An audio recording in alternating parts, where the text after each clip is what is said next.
আমাদের ইউটিউব চ্যানেলে প্রচারিত প্রতিদিনের গল্পের আসরে আজ থাকছে লেখক দীপক চন্দ্রের কলমে একটি শিক্ষণীয় গল্প, একটি অপূর্ব সন্ধ্যা। চ্যানেলটি আজই সাবস্ক্রাইব করে নজর রাখুন ইউটিউবের পর্দায়। গল্প পাঠে আমি দেবিকা পান্তু। একটা ছোট গ্রামের এক কোণে, যেখানে নদী বয়ে চলেছে, পাহাড়ের মধ্যে ছোট ছোট ঘরগুলো ছায়া পড়ে। সেখানকার বাসিন্দারা প্রতি সন্ধ্যায় নদীর পাড়ে বসে আকাশের দিকে তাকিয়ে থাকত।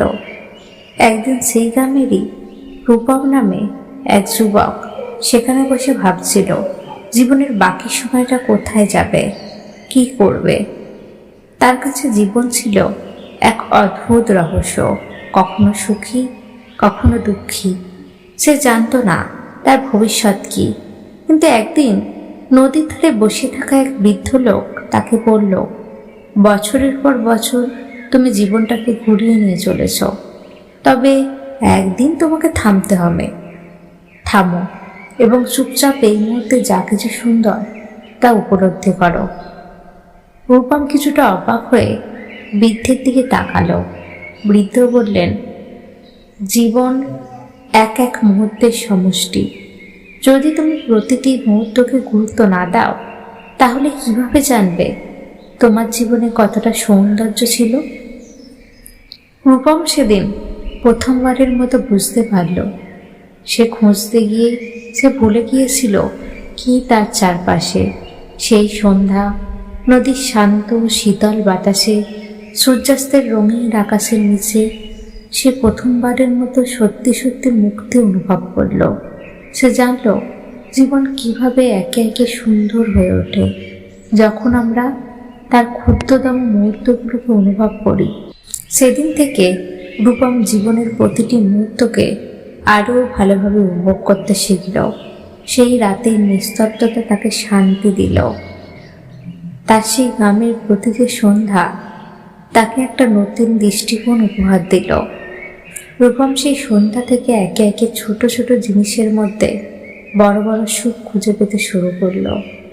নদীর পাড়ে হাঁটতে হাঁটতে সে বুঝতে পারল, প্রকৃতি যতটা নিস্তব্ধ ও শান্ত, ততটাই গতি ধরে রাখতে শেখায়। সে তার আগের দিনের মতো প্রতিদিন কিছু বড় লক্ষ্য বা ভবিষ্যতের চিন্তা নিয়ে দুশ্চিন্তা করত না। সে জানত জীবনের সবচেয়ে গুরুত্বপূর্ণ বিষয় হলো প্রতিটি মুহূর্তের সৌন্দর্য উপভোগ করা। দিনগুলো চলে যাচ্ছিল, কিন্তু রূপম তার জীবনকে এক নতুন দৃষ্টিতে দেখতে শুরু করেছিল। সে কখনো পাহাড়ের গায়ে সূর্যাস্তের রং দেখত, কখনো নদীর ধারে বসে জলের শব্দ শুনত, কখনো বা গ্রামের ছোট ছোট শিশুদের খেলাধুলা দেখে হেসে ফেলত। একদিন গ্রামে একটা বড় মেলা অনুষ্ঠিত হলো। রূপম ভাবল, জীবনের ছোট ছোট আনন্দগুলির জন্য মেলা যেমন বিশেষ, তেমনি দিনপঞ্জিকা সাজানো রীতিরও বিশেষ কিছু রয়েছে।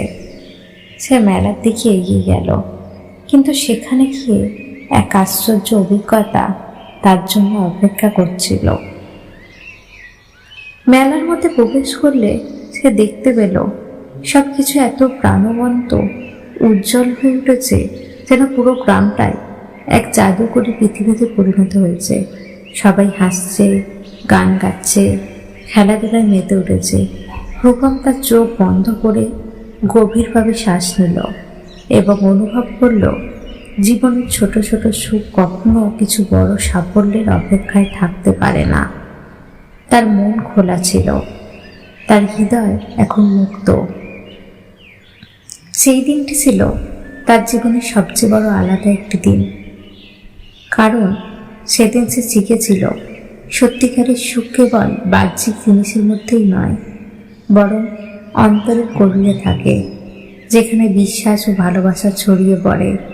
মেলার রাতে রূপম চাঁদের আলোতে একা নদীর পাড়ে দাঁড়িয়ে ভাবছিল পৃথিবীতে এমন কত কিছু আছে যা সে এখনো জানেনি। কিন্তু সে জানত, যেহেতু সে মুহূর্তগুলো উপভোগ করছে, তাই আর জীবন কখনো হারাবে না। এরপর থেকে রূপম জীবনের ছোট ছোট আনন্দের মাঝে সুখ খুঁজে পেতে শুরু করলো।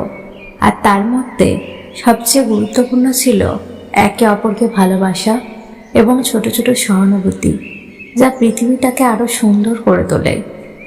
এভাবে রূপমের জীবন বদলে গেল এবং সে জানল যে সুখের পথে সবচেয়ে বড় শিক্ষা হলো আমাদের জীবন প্রতিটি মুহূর্তে সৌন্দর্য উপলব্ধি করার মধ্যে।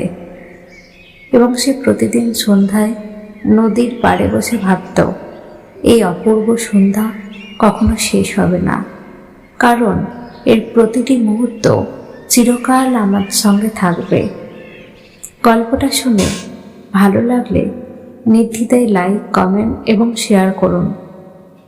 একটা লাইক তো আশা করতেই পারি। আপনার মূল্যবান মতামত জানাতে ভুলবেন না। শুনতে থাকুন, ভালোবাসতে থাকুন।